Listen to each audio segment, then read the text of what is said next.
All right, good to see everybody. Welcome back. And we had a good, productive bye week. Got a couple practices in. We gave our kids some days off. We got back Sunday. I got an early start on Florida State.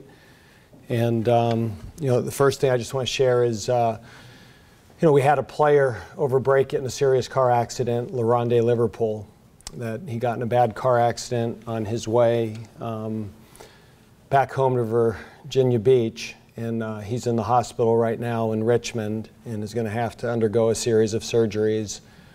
And it was very scary.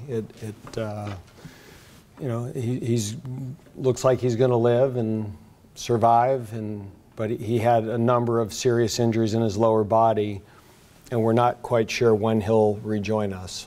So LaRondé, if you don't see him on the depth chart at all, that he is done for the season, and we just send our prayers and thoughts to him and wish him a speedy recovery. And then moving forward to Florida State, it's always a challenge to go down there. This is a team that I think, along with Clemson in our conference, recruits the very elite athletes in the country. And they're an improving football team. As always, they're extremely talented at every level. They're adjusting to a new staff. Coach Taggart, this is his first year. And the last 3 weeks, they've played their best football. They beat Northern Illinois. They beat Louisville in the last minute. And then they lost a heartbreaker to Miami in the last minute. But they're an improving team. It starts with their defense. They're in the top half of the ACC in every major statistical category, whether it be scoring defense, total defense, rushing defense. I think they're second or third. They give up about 101 yards a game. And then offensively, they're always very skilled. Francois is back for them, and he certainly is one of the rising star quarterbacks in the conference, and he's adjusting to the new offense. But the running back combination of Akers and Patrick are probably as good a 1-2 punch as there is in the ACC. Their perimeter skill is always excellent. The special teams are good. The return game is good. And I just think they, ever since the first 2 or 3 weeks, they've just gotten better every week. And, so we're going to have to play well. We have our own challenges. We haven't played well on defense, and going against their skill level, we're really going to have to get lined up and keep things in front of us and do a great job tackling all those things that we didn't do against Clemson. Again, it's always challenging going down to Tallahassee at Florida State, but we're looking forward to get back on the bike again and continue the season and hopefully improve and find a way to get this one. You had mentioned that the past 2 weeks were going to kind of be a process of retooling and revamping the defense, and that the Rice and Clemson games were simplified. So how's the process worked as far as the revamping? I can't tell you it went exactly as we wanted, just because we're down so many players. We really wanted to take that bye week and kind of retool things a little bit, and then we got out there and we really didn't have. Everybody was hurt. We were down for the 2 practices in the bye week over 25 players.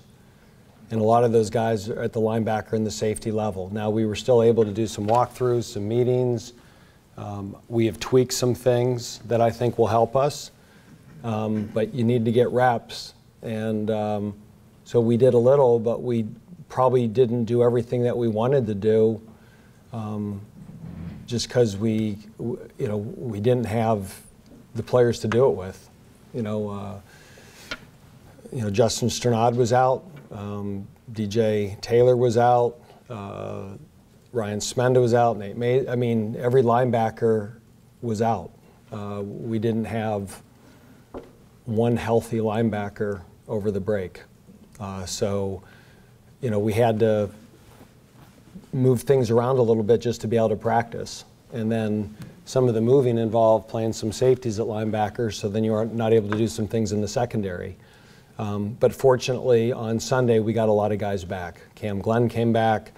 Justin came back, DJ came back. You know, we're not all the way healthy, but we're healthier than when we left the Clemson game. You had alluded, post-Clemson, I believe, you had alluded to maybe having to pull a couple of red shirts to kind of make it through the year.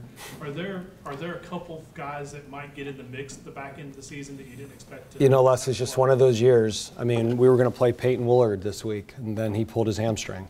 You know, so it's just, so, you know, he was a guy that we were starting to give reps to and get in the mix and thought he would help us, and then he pulled his hamstring at practice, and now he's out. So, you know, we just got to adjust, and again, if we stay healthy, we'll be fine. I mean, we got Cam Glenn back, we got Chuck back. You know, Luke Masterson, I think, is as healthy as he's been all year. Nasir Greer is healthy. You know, Justin's healthy. DJ's now healthy. So we've got the main core back. We don't have any depth. We can't lose anybody. And at some of those positions, there's not a red shirt. The only guy redshirting at safety that we weren't playing was Peyton. So he was a guy that we were going to get ready just to help with special teams and give us depth at safety, and then he goes down. So there's nobody else. There's not a red shirt safety or linebacker right now that's not playing. You mentioned Nasir Greer. What are you seeing out of him right now? I noticed, and I ask about the depth chart all the time. From the naked eye, from a neutral observer, from us, he looks like he's making an impact. He's going to. I don't see him on the 2 deep, so I'm just curious. Well, that he should be on the 2 deep. That was that was an error. You know, he's kind of in that place with Ty Hardiman, and Ty plays some nickel. So Nasir is healthy. He's going to play. The arrow is definitely up with him. He flashed in the Notre Dame game, got a concussion, didn't play at Rice. Really didn't practice much the week of the Clemson game, and like everybody else, that was a tough game to come back in. But you know, he's practiced now. He's had a good week. He's a guy that we did get a lot of reps to, and he's going to keep playing more and more. It seems like he's a hard hitter, good instincts. What else are you seeing? Is he lining up correctly and doing the basics right? Yeah, I mean, it's any time, you know, there's on defense, the 2 positions that require the most processing are linebacker and safety. I think mentally those are the hardest positions to play as freshmen. And yes, it's getting better. Now Nasir we had here in the spring, and then he was here all summer. So he's a quick learner. He's bright. He's working hard at it. He's a guy that will play more and more as the year goes on. And I think he, in time, is going to be a really good player here. You said last week on the teleconference that the defensive level of football is not where it needs to be, and that there's a message that isn't being conveyed. What's happened in the past week or so to get that across? Yeah, I mean, even when we did practice, just a return to fundamentals, pad level, getting off of blocks, wrapping up, how we tackle. You know, some of it is schematic, but some of it, if you look at the Clemson game, were just guys out of control. You know, guys flailing around, not playing with good body control, and not tackling with the technique that we coach. And, you know, part of that is youth, that we're playing with some guys we didn't think we'd be playing with, but part of it is just a lack of discipline. That you got to play the same way, whether it's a score tie, up 20, down 20. It's just the way we play ball, and we're not doing that right now. And you know, it's broken on defense, and we got to do everything we can to try to fix it. And I think we're taking steps to do it, but it takes time. And you know, it's just the bye week was just a return to basics. We spent more time doing fundamental drills, like I said, getting off of blocks, pad level, angle tackles, half-man tackles, all things like that, that to me aren't showing up on film.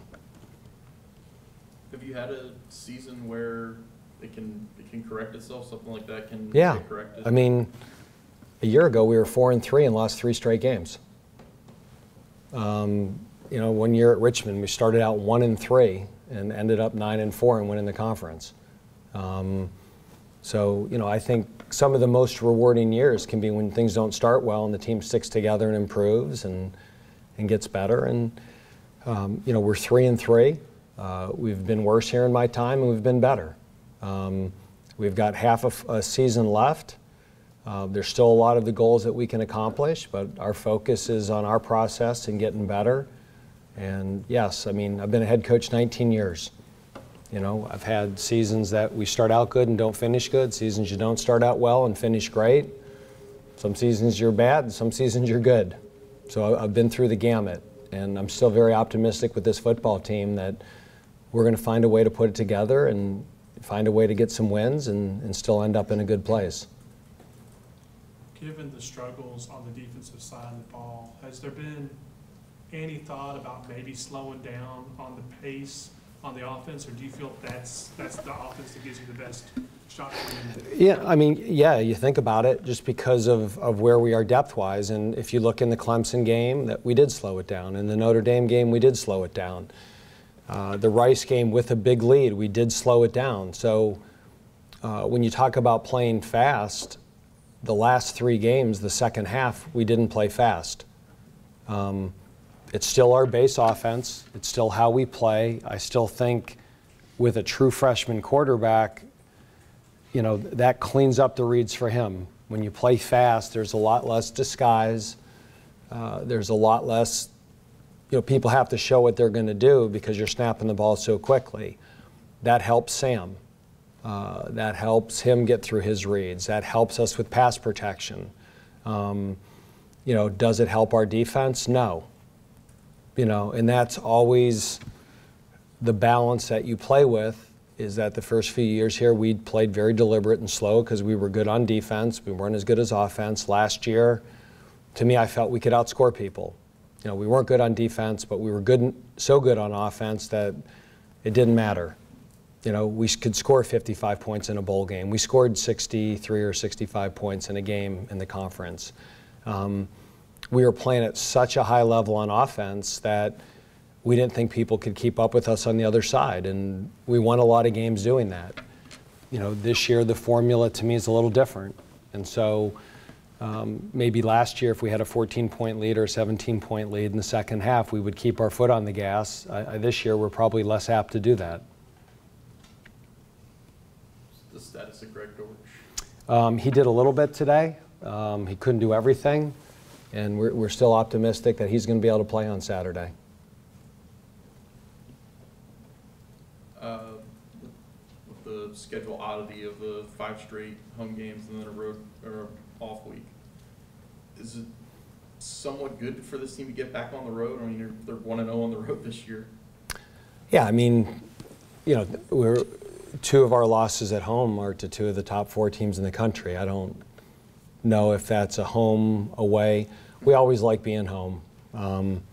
But, you know, sometimes to go on the road and just have the guys who are playing there, you're not dealing with who's coming to the game and where are you doing after the game and are you going out to dinner, and there's a lot less distractions on the road because you're only there to play a football game. So I enjoy both.